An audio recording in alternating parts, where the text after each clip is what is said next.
Am I the a-hole for causing my best friend's fiancé to leave her at the altar? Warning, this is a long story, but everything is relevant. I, 25F, have been best friends with Maya, 25F, for over 15 years. I have always been a Muslim, and Maya is well aware of this. During Ramadan, a Muslim holy month, Maya would fast with me and even sometimes break her fast with my family. Whenever I went over to her house, both she and her family were very sweet about my dietary requirements. They never ate pork for dinner while I was eating with them or drank alcohol while I was in the house. They even provided a separate set of cutlery and plates for me to eat with to 100% ensure no cross-contamination of any meat I couldn't eat was left behind. I assured them that some of these precautions were too much, but they said they were happy to do them, especially Maya. When Maya got proposed to by her boyfriend of 4 years, who is also one of my close friends from college, in December of 2023, I was really happy for her. Maya asked me to be a bridesmaid at her wedding, and I immediately said yes. In roughly April or May, she took all the bridesmaids to see some bridesmaid dresses. She took us to this really high-end store where everything was insanely overpriced, but Maya said she only wanted the best for her wedding and she was paying anyway, so it shouldn't matter. I went along and let her do her thing.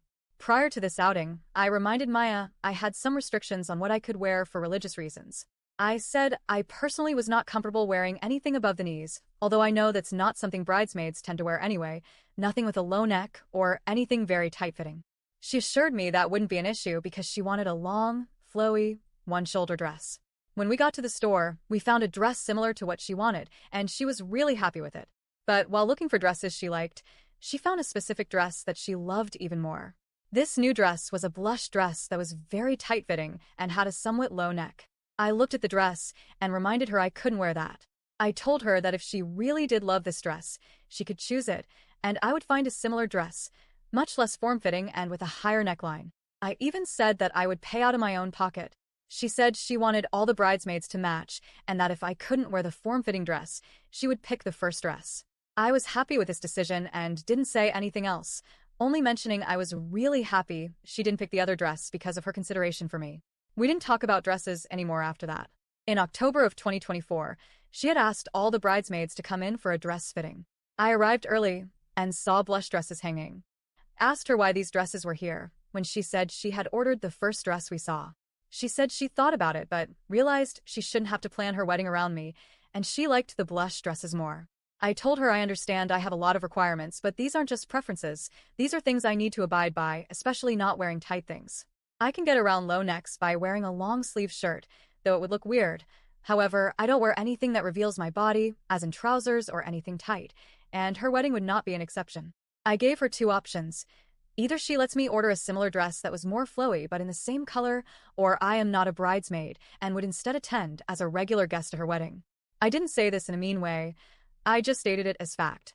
She said she wouldn't have me ruining her perfect wedding by sticking out, and so I should just come as a guest.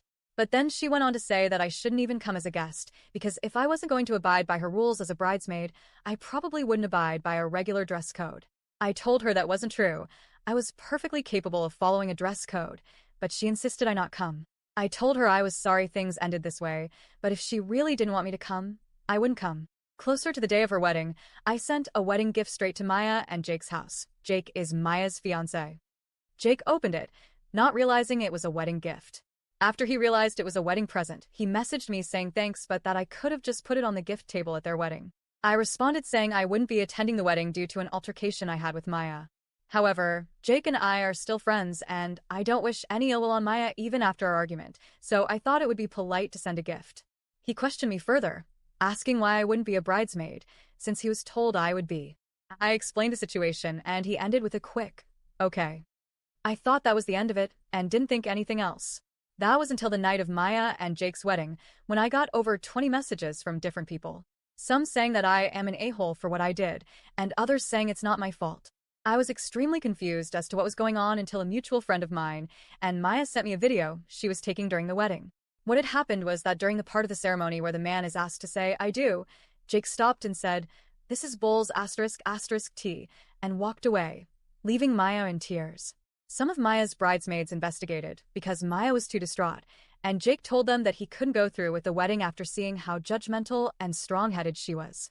He told the bridesmaids he knew about mine and Maya's argument, but made it clear he himself had seen Maya be overly judgmental at other times too, like at restaurants toward waiters, or while walking past a thrift store making comments about how only the homeless shop there. It sounded like something out of a movie, the way he was describing her mean girl behavior.